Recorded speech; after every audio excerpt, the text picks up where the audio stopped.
नमस्ते दोस्तों, मैं डॉक्टर मुदिता जैन। आज हम बात करेंगे उस टॉपिक के बारे में जो यूजुअली लोग छुपा जाते हैं। ऐसा टॉपिक होता है एक्टोपिक प्रेगनेंसी का। प्रेगनेंसी टेस्ट पॉजिटिव आता है तो आप लोग सब बहुत खुश रहते हैं, बट घर में मान्यता ये रहती है कि 3 महीने तक किसी को बताना नहीं है, डॉक्टर के पास जाना नहीं है। तो उस कंडीशन में क्या होता है कि आपको अगर पेट में दर्द हो रहा होता है या कुछ और सिम्टम्स आ रहे होते हैं, आप नहीं बताते हैं, डॉक्टर के पास नहीं जाते हैं, तो एक इमरजेंसी कंडीशन जिसे हम एक्टोपिक प्रेगनेंसी कहते हैं हो सकती है। तब हम बात करते हैं एक्टोपिक प्रेगनेंसी होती क्या है। नॉर्मली जो बच्चा रहता है वो यूट्रस के अंदर यानी कि बच्चेदानी के अंदर डेवलप होता है। यूट्रस एक छोटा सा ऑर्गन रहता है, बट उसकी जो मसल्स रहती है वो हार्मोन्स के कारण बहुत बड़ी हो सकती हैं एंड लार्ज हो सकती हैं।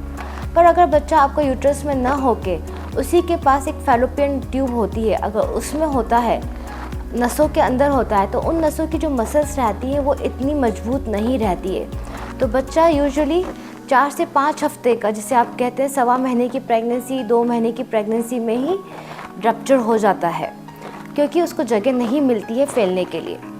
फैलोपियन ट्यूब्स के अलावा ये बच्चा जो है ओवरीज में भी हो सकता है। तो ये दोनों कंडीशन जो रहती है महिला के लिए जानलेवा हो सकती है। तब हम बात करते हैं ये ऐसा किन महिलाओं में हो सकता है। ये उन महिलाओं में हो सकता है जिनमें पहले भी एक्टोपिक प्रेगनेंसी हुई हो, या जिन्होंने IVF का ट्रीटमेंट लिया हो, या फर्टिलिटी का ट्रीटमेंट लिया हो, या जिनको पहले TB का ट्रीटमेंट चला हो, जिनको पेल्विक इन्फ्लेमेटरी डिजीजेज हुए हों।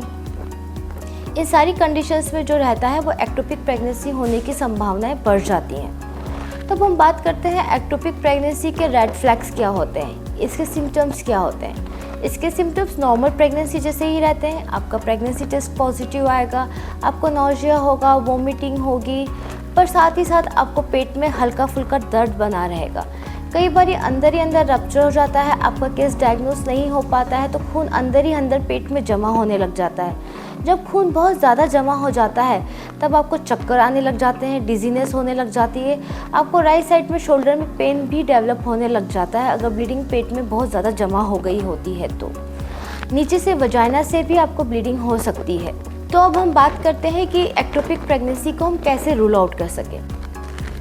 तो जैसे ही आपका प्रेगनेंसी टेस्ट पॉजिटिव आता है, आपको अपने डॉक्टर के पास जाना चाहिए। वो आपका एक अल्ट्रासाउंड कराते हैं। अगर अब हम इसके ट्रीटमेंट की बात करते हैं, आपका एक्टोपिक प्रेगनेंसी डायग्नोज हो गया है, अब हम उसके ट्रीटमेंट के लिए अगर बात करेंगे, अगर आपका बच्चा जो है 4 हफ्ते का ही है, उससे बच्चे की धड़कन नहीं आई है और उसका जो साइज़ होता है सैक का 3x3 सेंटीमीटर के अंदर ही होता है, तो हम एक बार मेडिकल मैनेजमेंट ट्राई कर सकते हैं। मेडिकल मैनेजमेंट मतलब कि एक इंजेक्शन लगा के आपको हॉस्पिटलाइज रख के हम उसको फॉलोअप रखते हैं।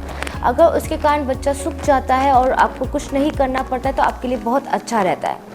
दूसरी अगर हम बात करें कि आपकी साइज़ इससे बड़ी हो गई है, बच्चे की धड़कन आ गई, तब हम मेडिकल मैनेजमेंट ट्राई नहीं कर पाते हैं। ऐसी कंडीशन में ज़रूरी होता है कि हमें उसको दूरबीन के द्वारा